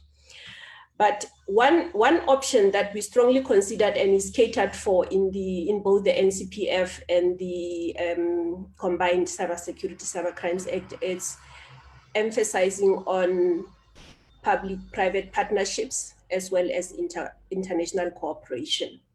There's a lot of work that is happening at an international level to try and get the international community to assist with capacity building. And I think at that level as well, there's that recognition that if the one state is secured and South Africa is the weakest link, we are all at risk given the interconnectedness of the internet and the cyberspace. So yes, we are considering those options of partnering with all relevant stakeholders, including academia and the private sector, as well as partnering with our international partners on capacity building. I think I can leave it at that, Prof. Thank you very much. Would anyone from the regulator, if not Ms. Solar, want to answer that one? I'll take a jab at it, Prof. And any of my colleagues are welcome to pitch in. You know, I think Advocate and Sabula has brought some very pertinent issues to the fore. And what's great for us now is that the regulator is fully empowered to execute its legislative mandate. And that wasn't the case before, which is why I mentioned that the enforcement powers of the regulator have now come to pass. And that's significant because in terms of what POPIA empowers a regulator to do, on receiving a complaint, firstly, the regulator does conduct a pre-investigation. And then if it's necessary or if it's appropriate, then a conciliator can be appointed. But I think what I want to mention is that the regulator can make a determination on the merits of that complaint. And what's happening now is that the regulator is ensuring that the enforcement committee is going to be in effect, or they will be able to conduct their responsibilities shortly. And once that happens, we will be in a position to refer matters such as this to the enforcement committee for a recommendation. And I mean, in addition to that, there are other remedies which are available in terms of the Act, in terms of civil remedies. So I think the Act enables a regulator with sufficient tools to deal with these infringements. And I don't know if any of my colleagues want to add to that. Thanks. Thank you. Thank you, Ms. Sular. Is there anyone who wants to comment further? I just want to jump in as well, Cesar. So I mean, the whole issue, like, you know, what Nandipa raised is something very passionate, I think, to a lot of us here. You know, I live in the Eastern Cape. You know, we are a very deeply rural province, you know, in the country, and you know, we do face these kind of threats, and we're not obviously the only province that faces those kind of things. We tend to forget that when it comes to cybercrime, everybody is a victim. And let me just sketch this as a scenario. You know, we have, at this stage, we have no definitive cybercrime statistics in South Africa. You know, I trust me, I've looked, I've really looked to get the answers for this. But SAPS cannot provide us definitive statistics. But if you go and you poll every single person in this country who has a mobile phone, and you ask them if they've ever received an SMS or something saying that they've won the lotto or something along those lines, I will guarantee you that every single South African citizen has received one of those emails or one of those notifications. That person has been a victim of cybercrime. Yeah, granted, they may not have responded to it and may not have lost funds. But if you look at the common law definition of fraud, which talks about potential prejudice, they have actually been a victim of a completed cybercrime. So when we talk about cybercrime, I think there is a lack of understanding or urgency in the state. And I say this with a lot of respect because I engage with a lot of people in the state, as to exactly how deep the problem actually goes for our country and for the average citizen. And then the other thing that I just want to mention on, which was touched on earlier, this idea of public-private partnerships.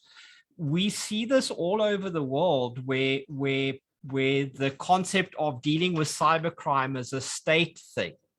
Cybercrime is not a state thing. It's not a state problem. It is a civilization problem. It is a country problem. And I think the reality is that if we're going to address cybercrime adequately, especially in South Africa, we have to create an environment where the private sector and the public sector work together. There's still far too much us versus them kind of situations. There's still a lot of people in the public sector, and again, I come from the public sector, who are suspicious of anybody in the private sector. There are a lot of people in the private sector who think that they can make a lot of money out of the public sector. We've got to find a middle ground where we come together to actually address the common problem, and that's the concept of cybercrime. And we do have the resources, we do have the capability, we've just got to start utilizing them better. Thank you very much, Jason. The following question I'd like to direct to Mr. Numalo. I see it comes from Mr. Willemile Kumete. It says, the suggestion that an undertaking on security and encryption of an IoT device would suffice leaves the question, should their word really be taken for it? And the question goes further. I was just thinking about the well-known Facebook issue where your privacy was clearly compromised. And how do we now know that companies are really doing the right thing? I'm just summarizing the last bit of that question.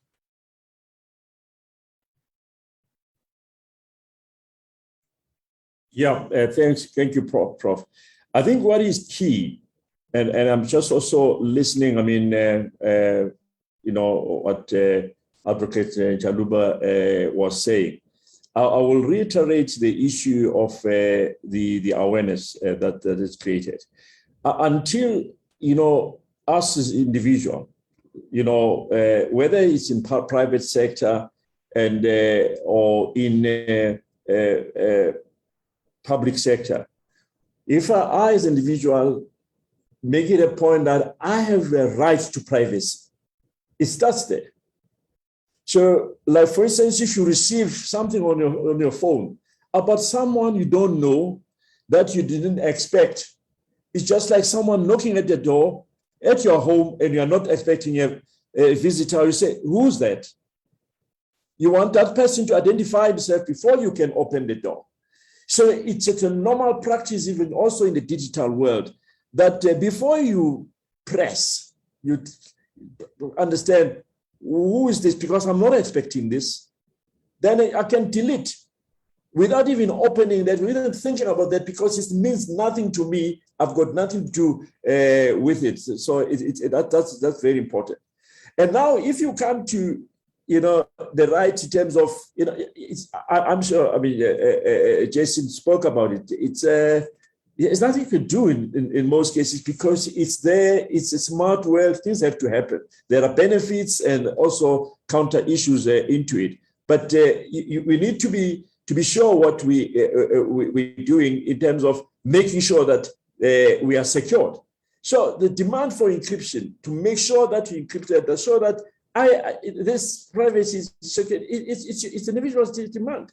So to all those manufacturers who are doing all those smart devices, you don't want chancers, but you want people that that if I have this, and then I am protected and it is encrypted. It has to be enforced, because for POPIA to work, for me as an individual, it has to be that landscape needs to be fulfilled. Then I need to have that. And in the IT world, those things are possible, because it comes with strategy and it comes with the architectural design that you do upfront, and to make sure that you do that. And a lot of things. We're in the world of the cloud now.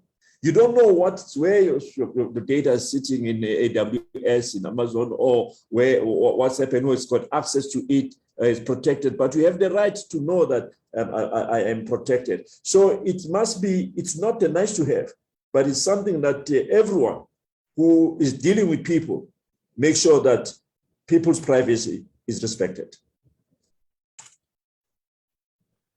Thank you very much for that. I just want to remind everyone who's watching on Facebook that you may also post questions on the Facebook platform. They will get to us.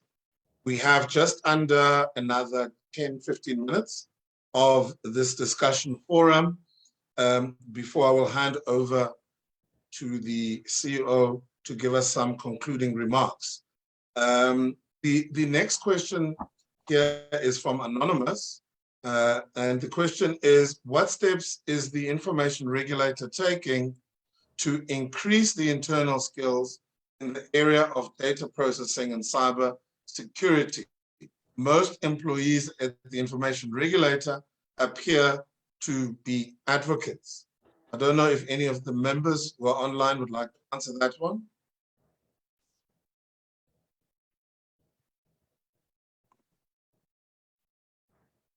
Any of the members there? While the members decide to answer, I'll answer that question. I think we really need to be realistic about digital literacy skills, and in particular the kind of digital forensic skills that would be required. And I think even Jason will bear testament to this. These skills are not easily available and they're not easily sourced. I think especially for the types of packages that the regulator has. So we need to, when the need arises, we do ensure that we can source those skills externally. So I don't think the regulator is in a position where they are unable to discharge their responsibility. It's a new organization. Wherever there's a need or a skills gap that has been identified, the regulator is addressing those needs. And we're still a growing entity. I believe that you need to give the regulator the opportunity to discharge its regulatory mandate. And it's certainly very mindful of the skills that are required to enable it to discharge its mandate effectively. Thanks. Right. I saw the hand of Small Samosa. Small Samosa, I'm sorry we overlooked you there. Oh, there we go. Small Samosa. Can I recognize you? And then after that, I'd like to recognize Imran. Small? Thank you, Prof, and the panel, and thanks to all the attendees of the session. Okay, Prof, I just want to come back to the issues of resource, okay? Because I mean, like for one, I just want to put in that bracket because some of the things, they really pain us. We go through the process of learning, doing everything. And we know that in terms of like the understanding of what needs to be done, you go to a simple, what you call act. You go to your POPIA of 2000 and you go to your Electronic Communications Act. And under your Electronic Communications Act, everything is laid down. I've made a contact with what you call for domain management, which falls under what you call this thing, Electronic Communications Act. I've studied what you call compliance management with UCT, measuring in what you call POPIA and what you call data protection. I did my ISO 27001. I did my what you call ISO 27002, which is a new standard right now that is replacing what you call ISO 2703, what you call 002. I mean, like I did all my whatever that I could, so that I fit in the realm of Electronic Communications Act. And for that matter, I mean, like to Mrs. what you call Makuvela, I mean, like I served on SAA Executive Committee for state security, looking after the national key points. But funny enough, I mean, like you try with these people to say, here are my credentials, I qualify to be a cyber inspector, but it seems as if like you don't exist anywhere in the realm of what's happening currently. And what makes matters worse for me is what I've spent is my money, is my time, is my energy. I'm supposed to take my kids to school, and here am I, qualified as I am, but not getting any opportunities from government. Or even if like you go for tender, because as an individual, I registered under CSD, I qualify, but you go there, you get absolutely zish. As I'm saying, as if like your competency and your skill is nothing. But there are people who normally comes to me and say, Mr. Smalls, we've got a problem with POPI. How can you assist me? I'm telling you, I can develop all the documents, starting with your information security policy, your privacy policy, your code of conduct, your POPIA manual, and how to send your POPIA manual to this thing, to South African Human Resources. I make sure that I understand my space. But the fact of the matter is, we're not getting any what you call feedback. We're not getting any positive feedback in terms of like opportunities are concerned from government. The casing example is what Prof asked earlier on as what happened to the concept of the cyber inspectors. Because some of us, when we went into this thing, we thought opportunities will be open there, but nothing has been opened. So that's all what I wanted to say. I'm not. Hello? Okay, I think we just lost Mr. Sosa there. Thank you for that intervention. Before I get any feedback on that intervention, Imran, can I ask you to pose your questions?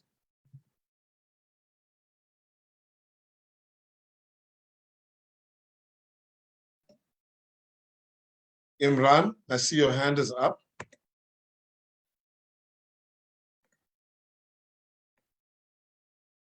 Okay, it looks as if we are having a problem there.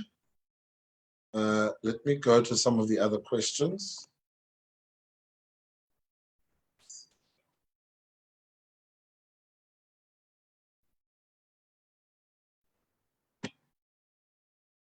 Okay, so there's actually a lot of interventions here, but there's a question here from David Thompson regarding breach reporting, right?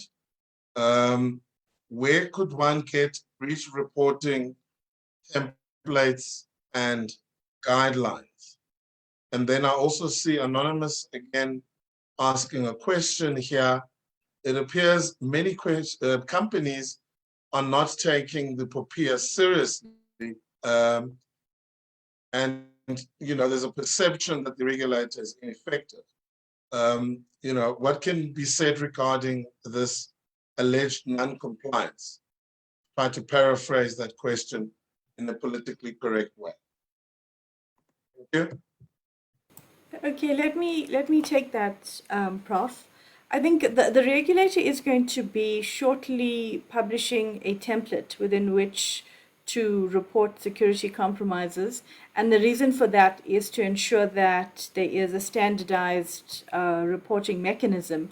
And in support of that, there would be a small guidance note attached to security compromises, the type of information that must be contained in your notification, and the responsibilities. And I spoke a lot about that in my little purview of Section 22. So I think that that is going to come shortly, and the regulator is definitely going to be assisting the notification of these security compromises to happen in a more seamless and standardized manner.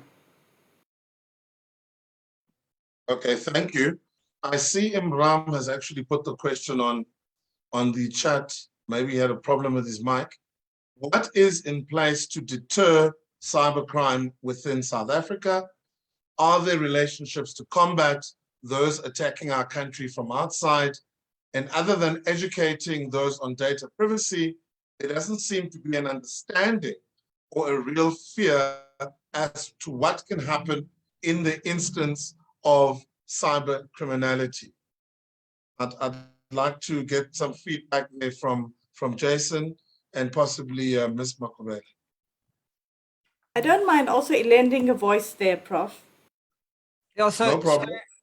So obviously there's a lot of initiatives going on in terms of dealing with it. So one of the key factors for me is the fact that we now have the Cybercrime Act in place means that South Africa now fully ratified the EU Convention on Cybercrime. So that's currently the only international treaty that actually tries to coordinate cybercrime activities across signatory countries around the world. So that's one really positive development. Obviously, there is still lots of ongoing engagement between law enforcement in different countries. So, for example, we had a recent engagement with BRICS, for example, where Brazil, Russia, India, China, and South Africa were engaged in multilateral talks around digital forensics, capacity building, and things along those lines. So, we have those initiatives. We have initiatives with other countries around the world. So there's a lot of positivity from that perspective. And we certainly are, we have good relationships in terms of getting information from other countries and helping with these investigations.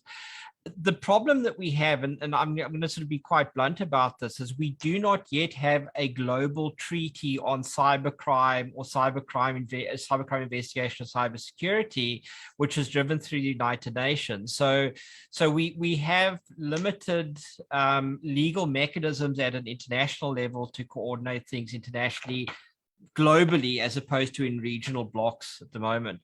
And in terms of local capacity development, there is a lot of work being done behind the scenes. The SAPS is doing a lot of work, the Hawks is doing a lot of work, state security is doing a lot of work, SARS is doing a lot of work, the Information Regulator is doing a lot of work. Every role player in the state is doing a lot of work. And the irony is there's actually a lot of work even being done behind the scenes within the private sector in terms of helping all of these different organizations. So there's professional bodies that are assisting in the development of training modules for SAPs, all at no cost, because there is that realization that we all have to play the part in dealing with cybercrime in this country. It's all of our responsibility. I do want to make one point, and I just want to comment on something that was said earlier. We often talk about we have a right to privacy, and we should insist on that right. And I actually want to take it a step further. So we do have a right to privacy. We should insist on that right, but we should also insist on taking the responsibility for the privacy of other people whose information we have in our care. We can't always talk about rights and not talk about our own responsibilities. So, that's my view. So over to you guys. Thanks, Prof. Can I maybe have a small bite on it as well? And I fully concur with Jason that the coming into force of the Cybercrimes Act is one major step that is going to help with that deterrence. and perhaps the provisions for international cooperation and making sure that we comply with those international agreements is also one way of deterring, knowing that if you do it with South Africa as part of this agreement, we don't have anywhere to run to. And I think maybe just touching a little bit on the absence of a global treaty on cybercrime, I think the positive development on that is last year, the United Nations adopted a resolution to establish a community to start, or a committee to start negotiating that cybercrime convention. And I think the time given to complete that work, it's 2 years, which emphasizes the agency that we need to have this international agreement in place. And maybe if I can just quickly comment on the resource issue that was raised earlier on. I might not be able to respond to that specific comment that we have highly skilled people out there that are not being fully utilized. I'm not aware of that specific incident, but what normally happens is there are processes when a requirement to fill these gaps arises. So if those processes are not clearly communicated, maybe that's one area where we as government need to focus and make sure that we attract the right people for the right vacancies when they become available. Thank you so much, Prof. Thank you. I've received a question here from the Facebook chat. It is from a lady by the name of Precious Moon Tsedezi. I hope I've pronounced your name correctly. My apologies if I haven't. I'm not sure if my question is relevant to the webinar. I want to know if my data was compromised by a leading bank, and the bank has been hard doing inquiries of loans on my behalf. On inquiry, I was told they will handle the matter internally. I then approached the Information Regulator. I was then advised that the incident happened before July 2021. My question, however, is what about the damage that it has done to my credit profile? In other words, if I understand this question properly, notwithstanding the fact that the POPIA obviously does not apply retrospectively, what happens with the ongoing damage as a result of the cyber breach? I hope I've encapsulated your question properly. Thank you. Thanks, Prof. I think I'll answer that. POPIA does make provision for civil remedies.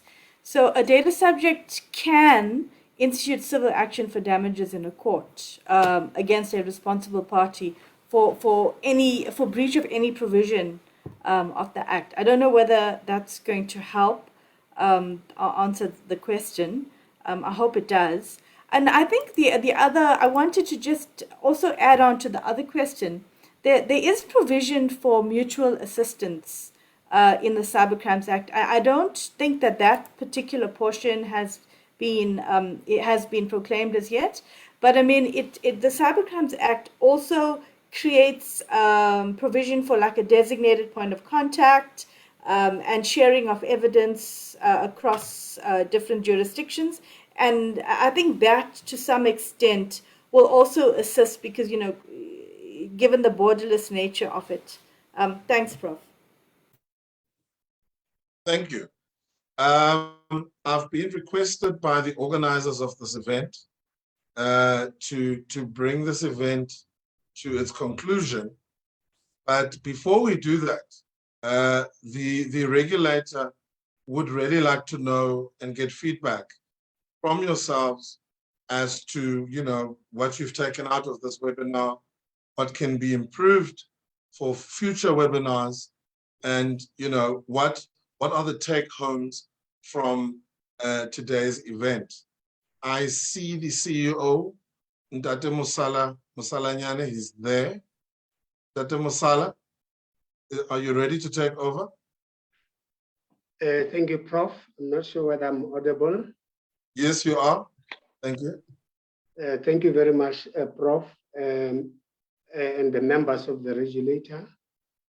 I would like to turn these closing remarks into a vote of thanks, but I'll make comments on some of the issues that the panel and the public have raised. So let me start by thanking the organizers first and foremost, because without them putting us together, organizing us into this session, would have noted the day and as a calendar day, and it would have passed without us reflecting on these important issues that have been discussed and have been raised. So I would like to thank Mr. Dimba, Ms. Zondi, and the team for the good work. I would like to also thank Advocate Weapons for welcoming us, for introducing the members, but also for making us aware that the regulator is in its second term of office, which I think is going to be much difficult, because the first term of office, we started rather being in a honeymoon, but we woke up to the reality that South Africans are waiting for us, are waiting for our services. But we're in the second term, and people are not going to treat that with kid gloves and say you are a new organization. People are going to expect services from us. So thank you, Advocate Weapon, for making us aware that we are in the second term and we need to deliver services. I'd like to thank Mr. Gwala for welcome remarks he made. I think he touched, for me, the take home, we touched on 3 issues. One of them is the cyber threats on the continent. And I think there's a tendency for the continent to sleep and think that these things belong somewhere else. They belong in the Americas, in Europe, in Asia, and the continent takes a back seat and only wake up when things are worse. So these cyber threats that you've touched on, Dr. Gwala, are an indicator that the continent needs to wake up. You also indicated that in our country, thus far, we have experienced 139 data breaches. And this indicates issues of vulnerability that exist in organizations within our country.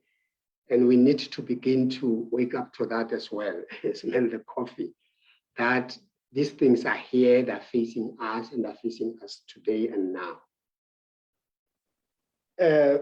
But more importantly, from what you said, Dr. Gwala, is that the right to privacy is a human right. And in guarding our gains of freedom and of liberty, we need to guard against this right.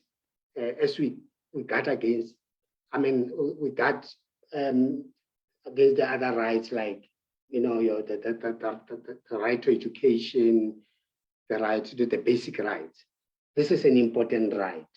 So as we do our work, we need to do that.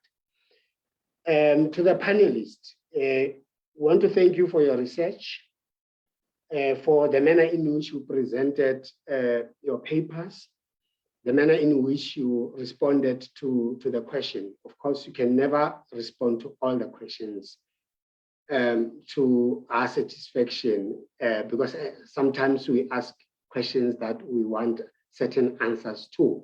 And when we are provided with answers that we don't want, we're not satisfied.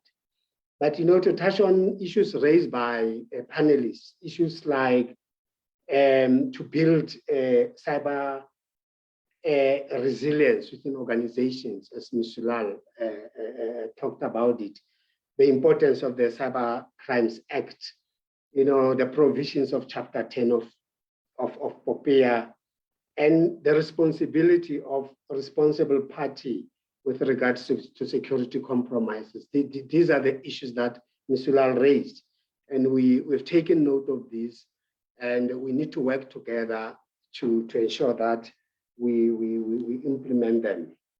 Ms. Makubela also touched on a number of issues. I've taken home this issue of anyone possessing enough personal information, anyone who's collecting information and is increasing, they're becoming a risk. There's a risk of anyone doing that, because then the issues of security come in. How do they protect this information that they're collecting? How do they ensure that it's not abused? So we need to wake up to that people who are beginning to increase the possession of personal information are a risk in themselves, or the organization are a risk to the state. If you look at if you look at what she also said in terms of promoting a strong cyber culture, you know, we take cultures very simple in our country. Culture is not just, as we refer to, traditional culture, but culture is building organization to get into accepting certain standards, certain way of doing things, certain systems, and getting everyone in those organizations to ensure that cultures are maintained. So promotion of strong cyber culture is very important. It's one of the takes from you, Madam. Mr. Numalo also touched on and reminded us of a quotation that was said to us 20 years ago on the fact that someday privacy will become a rare commodity. And that day has arrived. Privacy is a rare commodity. You no longer find it. We are now on the retreat. We are now trying to fight back because our privacy is taken from us. So we need to work hard. But he also said, despite the risks involved in the IoT, IoTs are still useful. So we need to work hard to ensure that whilst we are in the IoTs, privacy is promoted. Mr. Jordan also pointed to us that we need to understand the complexities of the cybersecurity environment and not think that we'll never escape compromises. Without understanding the complexities, understanding the mind of the criminal. Sometimes you need to understand, for you to be able to defend yourself against criminals, you also need to understand their mind, how they operate. And even in this case, Mr. Jordan is making us aware of that. I'd like also to thank the participants, those who were active, those who were on the chats. The last time I noted 323, around that number. I'd like to thank them for the questions they posed, relevant questions that really help us to think differently about things. Because when you are a regulator, sometimes you regulate, you look at the act, but also you need to think about things that are on the ground that people are experiencing on a daily basis. And when participants craft questions, they craft questions from that angle of being on the ground, of experiencing things which our pieces of legislation may not deal with. So we want to thank you for those questions, members of the public, for providing inputs on what needs to be done. I mean, you didn't just ask questions. You also provided input on how we can deal with these problems, but also for engaging each other. I mean, I was checking the chat. A number of you were even engaging each other on these issues. So thank you very much. But also for all inquiries you have made.